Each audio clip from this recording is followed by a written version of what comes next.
Every rider fears the same thing.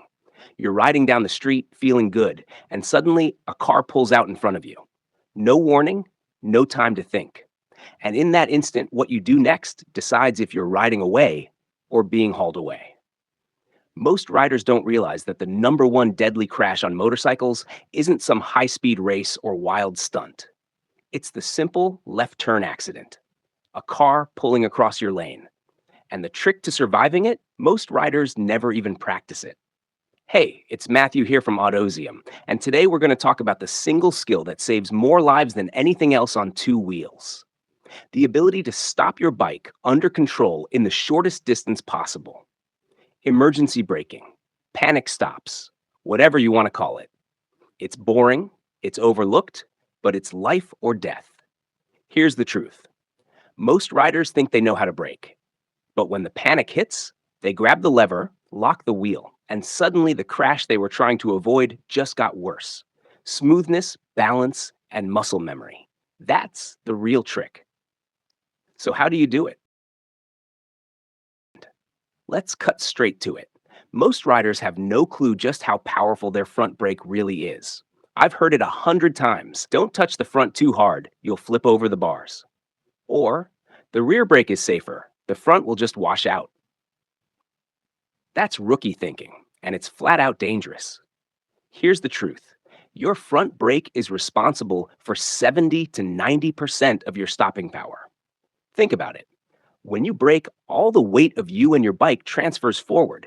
That loads up the front tire, pressing it into the pavement like a boot, squashing down on wet sand. More weight equals more grip equals more stopping force. Meanwhile, your rear tire is getting light, sometimes so light it's barely kissing the ground. Which tire do you think can actually stop you faster?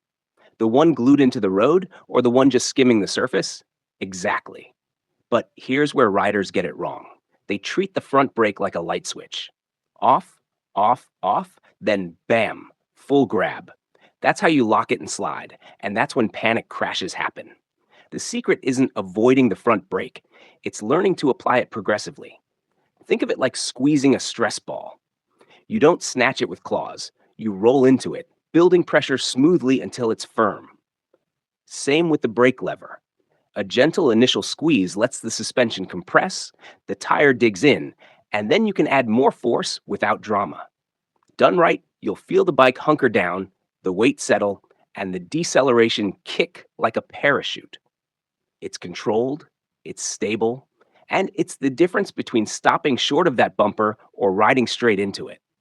And don't get me wrong, modern bikes with ABS make this more forgiving, but the principle doesn't change. ABS can save you from a lockup, but it can't save you from bad technique.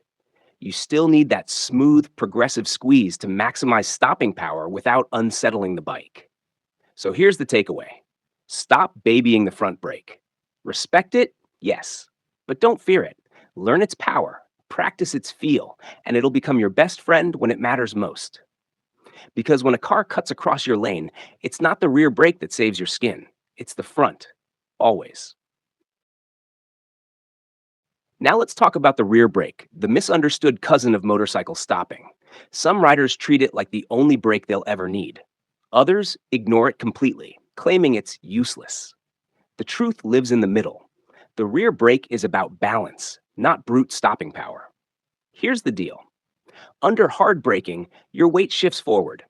That front tire is doing the heavy lifting, while the rear tire is getting lighter and lighter. If you stomp the rear brake in that moment, it doesn't have the grip to hold. It locks, skids, and next thing you know, you're fishtailing like a dirt track racer on pavement. Not good. But used lightly, deliberately, and in combination with the front, the rear brake becomes a stabilizer. Think of it like the rudder on a boat. It doesn't stop you by itself, but it keeps everything pointed straight. A gentle press on the rear keeps the chassis from pitching too far forward, helps the bike squat evenly, and gives you that sense of control instead of nosediving chaos. The key word here is lightly. You don't slam it, you don't mash it, you feather it, just enough to steady the bike while your front brake does the real work. And when you practice blending the two, it feels like magic. The bike stays planted, you feel balanced, and your stopping distance actually shrinks because you're not skidding away precious traction. Here's another overlooked benefit: the rear brake can be your friend at lower speeds. In traffic, rolling to a smooth stoplight, or creeping in a parking lot, the rear is golden. It's subtle, it doesn't dive the front, and it gives you finesse. But when it comes to emergency braking, it's supporting cast, not the star. So don't fall into either rookie trap, ignoring it completely or relying on it alone. Instead, treat the rear brake like seasoning in cooking. The front is the main dish, the rear is the spice. Too little, and the dish feels bland. Too much, and you ruin the whole thing. Get the blend right, and it transforms your ride. All right, let's talk about something almost no one teaches you in depth: what your body should be doing during a panic stop. Because when the heat is on and you slam the brakes, your instinct is to stiffen up. You lock your arms, slide forward on the tank, and suddenly you're wrestling the bike instead of controlling it. That's exactly how people lose balance and crash even when their braking was on point. Here's the fix: lock in with your lower body, stay loose with your upper body. That's the golden rule. Your knees should be gripping the tank like a clamp. Squeeze it, hug it, make yourself part of the bike. This stops you from sliding forward under braking force and takes the pressure off your arms. Now, about those arms, don't lock them straight. Keep them bent, elbows loose, like suspension for your suspension.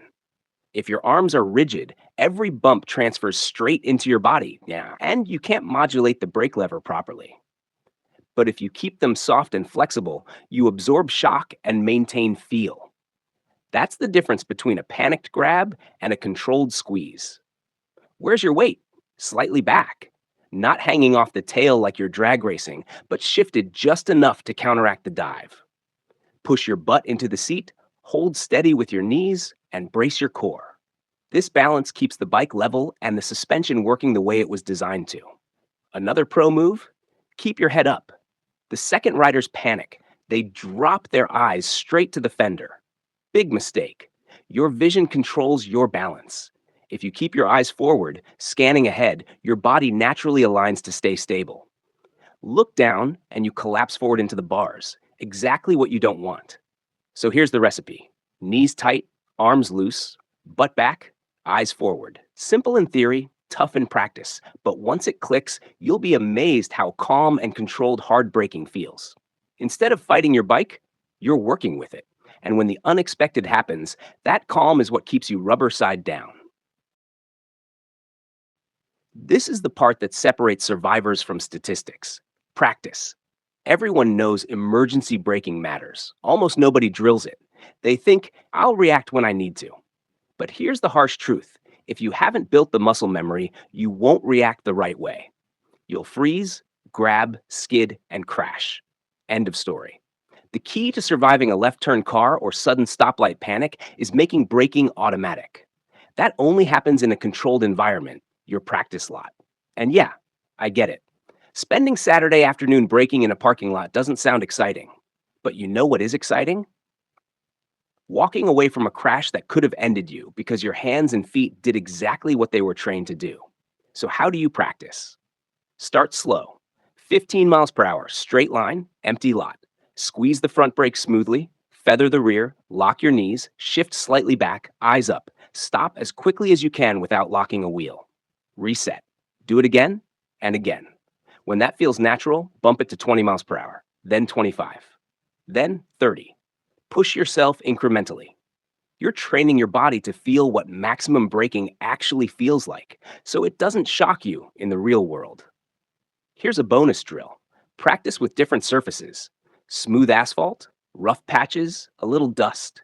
Not dangerous levels, just variety. Real roads aren't perfect, so your braking shouldn't only be perfect lot practice. Another one: add a passenger if you ride two up. It completely changes the dynamics, and if you don't practice with the extra weight, you're rolling dice on the street.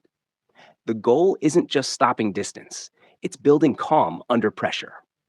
The more times you've gone from 30 miles per hour to zero in a clean, controlled stop, the less panic you feel when the real emergency comes. Instead of, oh no, grab something. Your body just says, I know this drill. And that's the difference between riding home or calling an ambulance. So if you take one thing away from this video, let it be this: practice panic stops until they're not panic anymore. Make them boring, make them routine, because in the real world, boring saves lives. So don't gamble with your life. Learn the trick, practice the skill, and give yourself the best chance to ride away every single time. This is Matthew from Autozium, reminding you that riding better isn't about speed or flash. It's about building the habits that keep you alive to enjoy every mile. Stay safe out there, and I'll catch you in the next one.